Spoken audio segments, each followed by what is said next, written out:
By forever spoken poetry castle, there was a farmer in Sussex did well.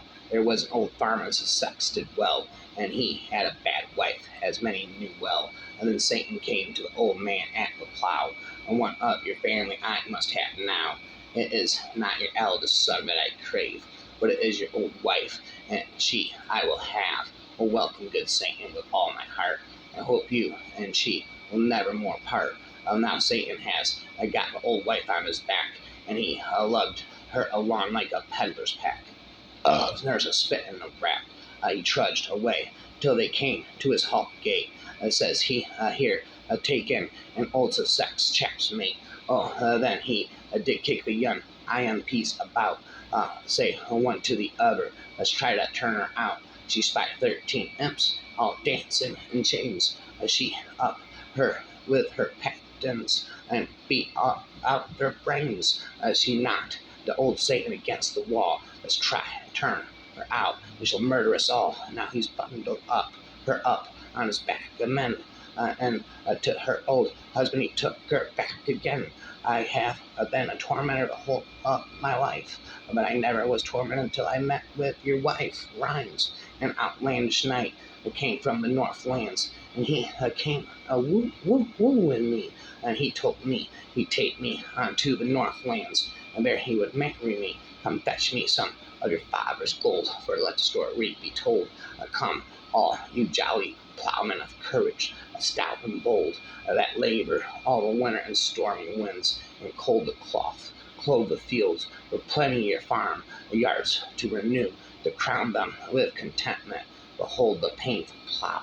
Whole plot, man, said the gardener, don't count your trade with ours. Walk through the garden and view the early flowers, also the curious border and pleasant walks go view. There's none such a piece and plenty performed by the plow. Wow, how not brown cow, old gardener, and said the plowman, my calling don't despise. Each man for his living upon his trade relies, wherein it not for the plowman, both rich and poor would rue, for we all are dependent upon the painful plow. Adam and the garden was set to keep it right for the length of time he stayed there. I believe it was one night, yet of his own labor I call it not his due. Soon he lost his garden and went to hold the plow, for Adam was a plowman when plowing his first begun. The next that did succeed him was Cain, the eldest son. Some of the generation this call will not pursue, that bread may not be wanting, remains of a plow, painful plow. And Samson was the strongest man, and Solomon was the wise Alexander for to conquer. 'Twas all his daily prize. Prize. King David was valiant, and many thousands slew, yet none of those brave heroes could live without plow. Bow wow, yippee-oh, yippee-ay, right now, how not brown cow. Behold the wealthy, a merchant that trades in foreign seas, and brings home gold and treasure for those who live at ease. The fine silks and spices and fruits also too, they're brought from the Indies by virtue of the plow. Bow wow, yippee-oh, yippee-ay, right now, how not brown cow. For they must have bread, a biscuit, rice, a pudding, flour, and peas, to feed the jolly sailors as they sail over the seas. And the man that brings them will own to what is true. He cannot sail the ocean without the painful plow. Wow, bow wow, right now, yippee-oh, yippee-ay, right now, I'm not brown cow. I hope there's none offended at me for sitting in this, spit in this, for it is not intended for anything amiss. If you consider rightly, you'll find what I say is true, for all that you can mention depends upon the plow. Wow, bow wow, yippee-oh, yippee-ay, right now, I'm not brown cow. There chanced to be a peddler bold, he chanced to be, he rolled his pack all on his back, and he came tripping all early, down,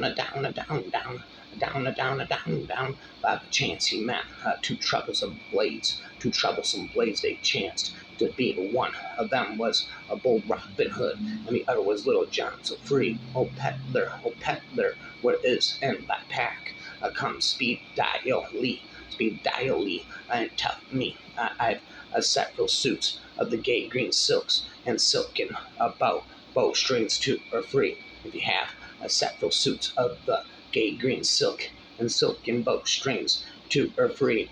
Then it's my body, cries brittle, Biddle John. One half your pack shall belong to me. Oh nay, says the peddler bold. Oh nay, that can never be, for there's never a man from fair Nottingham can take one pack, half my pack from me. Then the peddler he pulled off his pack and put it a little below his knee, saying, "Yim, if you do move me one perch from this, my pack and all shall gain with thee." Then Little John he drew his sword. The peddler by his pack did stand. They fought until they both did sweat till he cried, "Peddler, pray hold your hand." Then Robin Hood he was standing by, and he did laugh most heart to lie, saying, "I could find a man of a smaller scale, and go you try, master," says Little John. "Go you try, master, most speed to lie, or by my body," says Little John, "I am sure this night you'll know me." Then Robin Hood he drew his sword, and the peddler by his pack did stand. They fought till the blood and streams did flow, woe, till he cried, "Peddler, pray hold your hand. Peddler, peddler, what is thy name? Come speak a lie. Speak a lie, and tell me why." My name, I never will tell. I'll need infinite rapper spell in hell. Till both your names you have told to me. But one of us is Robin Hood, and the other Little John so free. Now says the peddler, it lays to my good will, whether my name I choose to tell to thee. I am Gamble Gold of gay green woods, and travel far beyond the sea. For killing a man in my father's land from my country, I was forced to flee. If you are a Gamble Gold of the gay green woods, and travel far beyond the sea, you are my mother's own sister, son. What nearer cousins then can't we be? They sheathed their swords with friendly words, so merrily they did agree. They went to a tavern, and there they dined, and bottles cracked most merrily. Why, a crotchet comes into mind concerning a proverb of old, of pain, a dealing's a jewel, most rare, and most precious in silver and gold, and therefore with patience get ear, and listen to what here is penned. These verses were spitten on purpose of honest man's cause to defend. For this I will make it appear and prove by experience I can.